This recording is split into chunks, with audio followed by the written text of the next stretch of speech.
Assalamualaikum warahmatullahi wabarakatuh. Halo dan selamat datang semuanya di podcast Smart Governance kita. Jadi, saya Nazwa yang akan menjadi moderator hari ini bersama saya. Ada 3 pegawai lain nih dari jajaran pemasyarakatan yang siap berbagi pengalaman dan gagasannya. Kita tahu bersama kalau Kementerian Imigrasi dan Pemasyarakatan itu terus berbenah ya, khususnya di pemasyarakatan nih. Tantangannya luar biasa besar, mulai dari masalah overkapasitas, pembinaan warga binaan, dan juga digitalisasi layanan.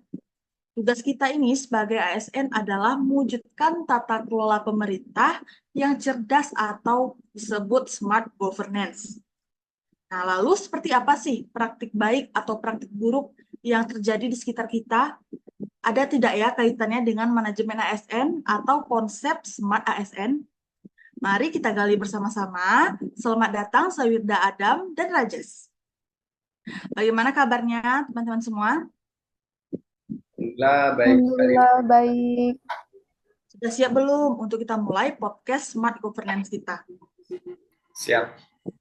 Siap. Jadi kita mulai dari sisi positif dulu nih.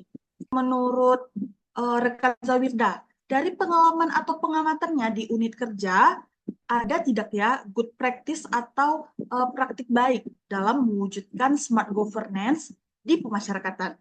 Mungkin dari sisi pengelolaan SDM? Baik Najwa, terima kasih atas kesempatan yang telah diberikan kepada saya. Jadi, menurut saya, salah satu good practice yang saya lihat adalah mulai diterapkannya rotasi dan promosi jabatan yang transparan berbasis sistem merit di beberapa UPT pemasyarakatan besar. Yang dulunya, mutasi itu kadang-kadang hanya berdasarkan kedekatan saja, atau hanya berdasarkan adanya orang dalam saja, tapi sekarang kita lihat mulai digunakannya data kinerja dan kompetensi. Kunci keberhasilannya adalah komitmen pimpinan untuk menggunakan dashboard kepegawaian sebagai rujukan. Dan untuk menularkannya, kita bisa buat best practice nih dari UPT tersebut menjadi studi kasus di pelatihan-pelatihan, sehingga kepala UPT lain itu bisa meniru. Seperti itu. Wah, menarik sekali nih. Jadi kuncinya itu ada di komitmen dan data ya. Nah, kalau dari sisi teknologi, ada nggak ya contoh baiknya menurut rekan Adam? Nah, setuju seperti yang dikatakan oleh Zawirda ya Nazwa. Dari sisi teknologi, saya melihat pengembangan sistem database pemasyarakatan ini sudah ada, seperti adanya SDP yang terintegrasi dengan layanan hubungan online.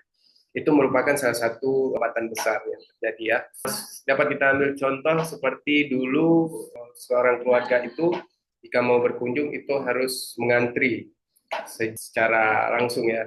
Tapi sekarang bisa di-booking melalui web, kemudian bisa melalui platform lainnya.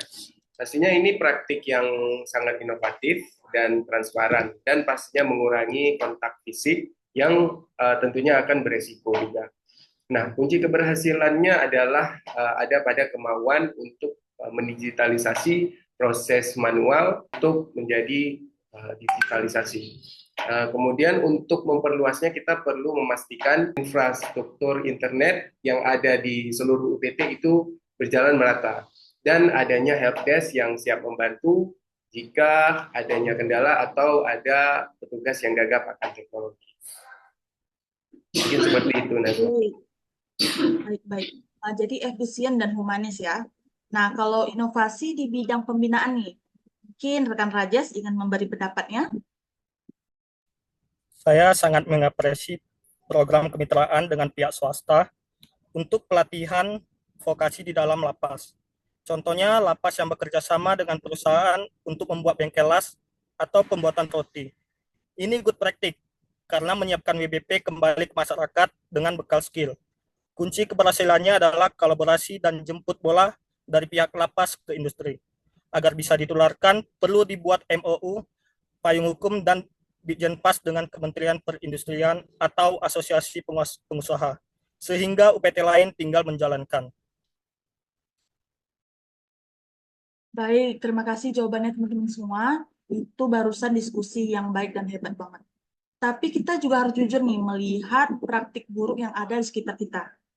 Ada nggak ya contoh bad practice atau praktik buruk yang terkait nih manajemen ASN yang masih terjadi? Kalau menurut rekan Zawirda gimana?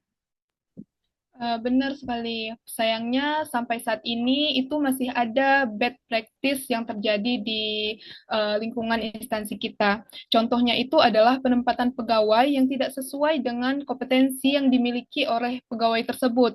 Jadi ada nih petugas pembinaan itu yang berlatar belakang administrasi, tapi ditempatkan sebagai pengamanan tanpa pelatihan yang memadai atau sebaliknya. Penyebabnya itu karena perencanaan kebutuhan formasi yang kurang matang dan pola pikir yang penting ada orang. Akibatnya pelayanan dan pembinaan itu tidak berjalan secara optimal. Nah, agar tidak terulang nih, analisis jabatan dan peta kompetensi harus benar-benar dijadikan sebuah acuan, bukan hanya sekedar dokumen saja. Alternatif terbaiknya adalah membuat program alih jabatan atau pelatihan penyetaraan bagi pegawai yang terlanjur mismatch. Seperti itu, Nazwa. Setuju kali dengan Zawirda, kompetensi menjadi kunci lagi nih. Tapi kalau dari sisi digital, pasti kan ada cerita sebaliknya ya. Kalau menurut rekan Adam gimana? Ya, tentu Najwa banyak sekali kita lihat bad practice ya. Kita mengambil salah satu contohnya itu ada pada yang sering terjadi itu saya lihat adalah proyek oriented, di mana salah satu contohnya lagi kita ambil dalam pengadaan aplikasi. Nah, aplikasi itu dibuat, kemudian aplikasi diluncurkan, lalu setelah kontrak vendornya habis, aplikasi menjadi mati dan tidak terpakai karena tidak adanya pegawai yang mampu untuk mengoperasikan atau merawatnya. Nah, ini adalah praktik yang stagnan, sehingga kita perlu mencari tahu penyebabnya, yaitu penyebabnya seringkali adalah pembangunan aplikasi tidak melibatkan calon penggunanya dari awal, dan hanya mengejar target fisik. Nah, oleh karena itu kita dapat mencegahnya dengan cara kita harus terapkan siklus pengembangan yang berkelanjutan, bukan sekali jadi atau sekali pakai. Nah, alternatif terbaiknya adalah kita harus membangun aplikasi itu secara bertahap dengan pelatihan insentif kepada admin lokal yang ada di setiap UPT. Itu Nazwa. Benar-benar. Ujung-ujungnya banyak aplikasi jadi makam digital. Nah, kalau sisi kolaborasi atau pelayanannya nih, rekan Rajes ada pendapat tidak? Terima kasih Bu Naswa. Contoh bad praktik yang paling kentara adalah praktik pungli dalam layanan. Misalnya untuk mempercepat proses asimilasi atau pembebasan bersyarat. Ini jelas menyimpang, tidak manusiawi, dan mencederai kepercayaan publik. Penyebabnya adalah lemahnya pengawasan celah prosedur yang tidak transparan, dan mentalitas petugas yang ingin cari untung. Pencegahannya harus dengan sistem yang mempersempit ruang gerak oknum. Semua proses harus transparan dan bisa dilacak dengan daring, dan pengumuman hasil secara terbuka. Alternatif terbaiknya adalah mengadopsi sistem layanan tanpa kontak fisik semaksimal mungkin untuk tahapan-tahapan krusial. Mungkin itu aja Bu Naswa. Baik, terima kasih rekan-rekan semua atas diskusi kita hari ini. Jelas sekali bahwa akar masalah dan solusinya itu seringkali kembali kepada diri kita sendiri sebagai ASN atau dalam konsep Smart ASN. Nah, ada tidak ya menurut teman-teman semua pesan agar kita nih atau teman-teman lain yang menonton agar ASN pemasyarakatan bisa menjadi pribadi yang lebih profesional dan inovatif? Bisa dimulai dari rekan Zawirda. Baik, Nazwa, terima kasih. Pastinya ada dong pesan-pesan agar ASN pemasyarakatan tuh bisa menjadi pribadi yang lebih profesional. Jadi ASN pemasyarakatan itu harus punya mindset bahwa pekerjaan kita itu adalah profesi yang membutuhkan keahlian, bukan hanya sekedar tukang jaga saja.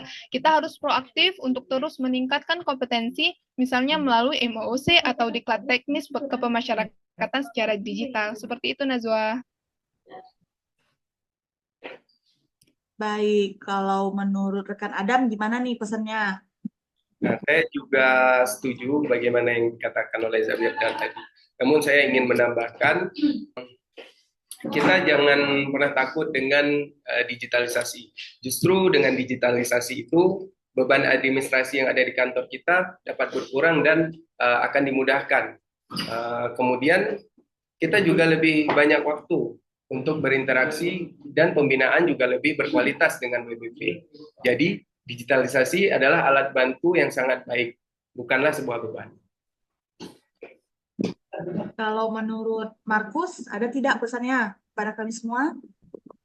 Baik, pesan-pesan terakhir yang saya ingin ucapkan adalah kita itu harus kolaboratif, selesaikan masalah overkapasitas bukan hanya dengan membangun penjara baru, tapi dengan menguatkan sistem justice collaboration, asimilasi, dan integrasi dengan pihak lainnya. Ini butuh kerjasama, bukan kerja sendiri. Baik, bagus sekali ya jawabannya semuanya. Tapi sayangnya waktu kita hampir habis nih. Terima kasih buat teman-teman semua, Zawirda, Adam, dan Markus untuk pencerahannya. Kesimpulannya, mewujudkan smart governance itu di pemasyarakatan adalah tentang mengubah kebiasaan buruk menjadi kebiasaan yang baik nih. Dari praktik buruk menjadi praktik yang baik. Dari curiga jadi transparan, dari manual jadi digital, dan dari kerja sendiri-sendiri nih jadi bersama-sama yaitu berkolaborasi. Semua itu dimulai dari diri kita sendiri, ASN yang adaptif dan berintegritas. Sekian podcast kita hari ini. Semoga mari kita wujudkan nih pemasyarakatan yang semakin maju dan humanis. Saya Nazwa sebagai moderator hari ini. Sampai jumpa. Assalamualaikum warahmatullahi wabarakatuh. Waalaikumsalam. Waalaikumsalam warahmatullahi wabarakatuh.